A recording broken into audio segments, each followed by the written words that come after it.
This is such a cosy little space you've got going on. Yeah, we do try. How long have you been making tents like this? We've been making tents like this for 9 years.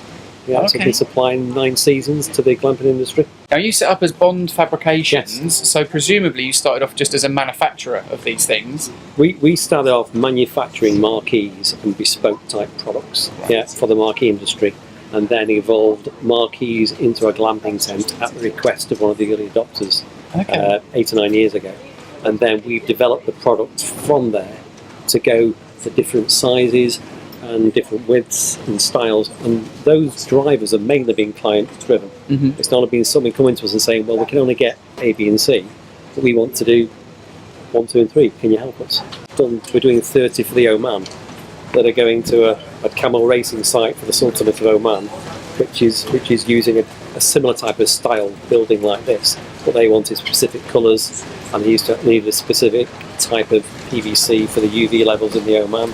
So we pride ourselves on trying to do those things where it's just a bit different, and we're just trying to solve their problems. This is probably the most popular for this style, and then it's a modification of this. This is 5 metres wide, will go 5.5 or 6 metres wide, really driven based on the space they want in the kitchen and the lounge and the space they want in the bedroom. Because they're big proportions. Yeah. I mean, this lounge is 5 metres by 5 metres. I love the way it spills outside as well, and yet you're still away from the elements with that nice big canopy out Exactly. front. The little sleeping pod up there is so cute. Those are very popular. I mean, that's the one thing that people want most of the time, and people want to customise that. So we give them the plans and say, here's how to make it. You customise it, because everyone wants different colours, different things are going to hang off it. Some will want curtains like that, or those sorts of things. The lounge itself, we think this is a standard small size lounge.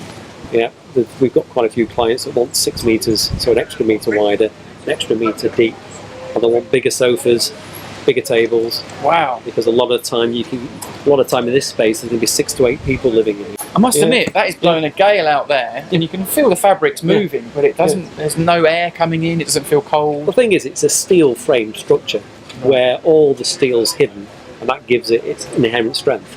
And we developed our structure on that because we used to supply marquees as temporary structures. These are put up and they're really permanent structures. Right. All they do in winter is take the porches off and take the soft furnishings out and leave them up all year round. You're right, it doesn't feel like a metal structure. You can't see any of it in here. It feels more like a Cub Scout tent type environment with all the natural materials, and it smells really natural as well. You can smell the timber, the candles, the fabric. Real back to basics, isn't it? Yeah, it is. Yet with a hidden steel structure, so you know it's going to stand the test of time. Exactly. Yeah. That's why we went that route, because we also do wooden structures and the regular marquees, but they're mainly for temporary events as opposed to this is a permanent structure really. I love it. I really want to go and curl up in that bed over there. Do you mind? Go ahead.